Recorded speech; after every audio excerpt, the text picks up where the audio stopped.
Welcome back to our Fair Territory Softball show, and we have some interesting things to cover tonight. Some things we couldn't cover on our last show because we had a couple of guests.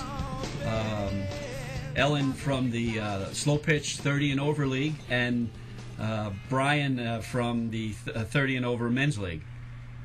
And we're going to try to cover a couple of things we couldn't cover last time. Then we have a special guest tonight, Rob Hussey from the Toms River Girls Softball League, which is special because the Girls Softball League has been around since about 1970. That makes them about 40 years old, about the same age as me. Anyway, I said I would recap a little bit on our surveys that we have out there. And one of the surveys that we asked the kids to either email or talk was, would you rather play or would you rather just be on a team and win? So I kind of knew how the survey would come out because the survey's been done many times before. And in our case in Toms River, it came out 100% that the girls would like to play. Nobody wants to sit. And it covered both the ASA players and the high school players. And then it also covered the recreation players, because when you think about it, in some of the comments where if I'm a recreation player, I'm doing it for fun, so of course I want to play, and I want to play with my friends. And if I'm an ASA player and or a high school player, that type of player, they want to play as well, because why? They belong. They think they're as good as anybody else on the team, and they want to play. So a little heads up for all the coaches out there: the girls don't come to watch; they come to play. And in fact, that's true in all sports. So there you go for that survey. We're still it's a little harder, and maybe we made it a little tougher. We're still don't have a good result on the survey when we ask the players how they would like to be coached. That might be something that we could ask some players, which is our goal in the near future, is to start to bring in some players, some girls that are still playing at the recreational level, at the competitive travel level, high school players, and also players who are currently playing in college, used to play in college, and kids who played competitively all the way through but didn't play in college. So hopefully we're gonna have that in the near future. Again, I want to remind everyone to please email us what they would like us to discuss, what they want to hear about. It is our pleasure to bring some good things in the future, and besides some of the things I already talked about. In early April, we're going to have Dennis Forte. I think I mentioned that in the last show. Dennis is going to give us significant batting tips, both from buying a bat to proper techniques and proper training techniques, and hopefully he'll have a couple of star players, students, and be able to show us some of those tips. We talked a little bit about the Girls Softball League. We'll save that for when Rob comes. I also promised that I wanted to do last time, and I wasn't able to do, Rick, was a couple of coaches' tips, players' tips, and parents' tips. So I think that this might be interesting to coaches these days, because when I was coaching, the whole deal with cell phones was just coming about. And I think that, honestly, I would have to say that we kind of got caught cold with it, because the players would come on the field with the cell phones, and they would be talking on the cell phones, or they'd be texting each other on the cell phones. And it clearly becomes a distraction in practice. It clearly becomes a distraction prior to games, and nothing kills you more to hear that phone go off during a game. So as a coach, how do you deal with this? Could you have rules that, in our case, it was tough, and we, as I said, we kind of got cold, and the kids kind of got away with doing like a lot of what they wanted to do until we finally said that all the phones had to be off during the game.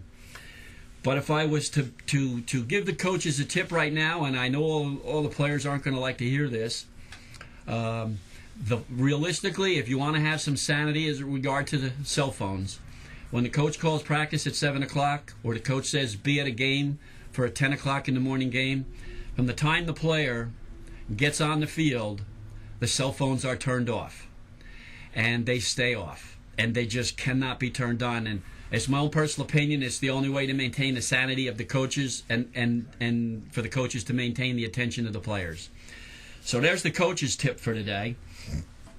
The second little tip we wanted to give for the players, we talked about this once before, and as I also mentioned, also in April we're going to have two doctors on the show. One's going to be an orthopedic, and one is a general doctor and gynecologist, and they're going to give us everything that we want to know, but we're afraid to ask about women in sports and injuries and what they should do. But here's a little tip for the players. We talked in the first show about stretching, the most important thing in the beginning of a workout. I wanted to cover a little bit more about stretching for day of games, day of practices, that the players, it sounds a little crazy, but when you first wake up in the morning, you ought to stretch. You ought to stretch all of the major muscle groups in your body, in your shoulders, your arms, and your hamstrings, and your legs completely. By getting this little stretch, you prepare yourself for the whole day. And then you have practice, you play games, and a lot of the players play more than one game in a day, sometimes as many as 4. And I've even been at a tournaments where kids have played 5 games in a day. But stretching out in the morning before you're even on the field makes everything else good for you the rest of the day, because your stretch is quicker at the games and between games, and then stretch at the end of the day. So that's a little tip for the players in their stretching routine. I also like to tell the players to warm up their muscles before stretching. And I think that there's 2 ways to do that. One of the best things to do, and we used to do it when we were coaching soccer, is jumping jacks. Because jumping jacks kind of use almost every muscle in your body as you're going, and it's not real strenuous. You can do maybe 20 jumping jacks, and you get the blood flowing in your muscles, and then you start to stretch. Or a very light, easy jog that might be 2 or 3 times around the bases, or from home plate all the way out to the outfield fence and back again. That's a 400-foot run, but it's a nice, easy jog, and it's just to get the blood flowing into your muscles. And lastly, we have one parent's tip. And you know how I am with the tips for the parents, because during a game, during practice, the parents, more than anybody, can take a kid's head out of the game completely, or can discourage a kid from playing forever. Sometimes as parents, our intentions are to do good by our kids, and we kind of quiz them, we ask them why this, why that. So here's my parents' tip of the day, not to do. Please, parents, don't compare your daughter to anyone else, ever. Encourage always to be better and have fun. That will do more for your child than anything else.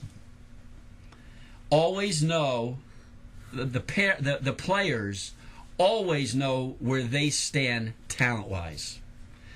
Don't tell them something that they're not, but don't ever compare them to another player.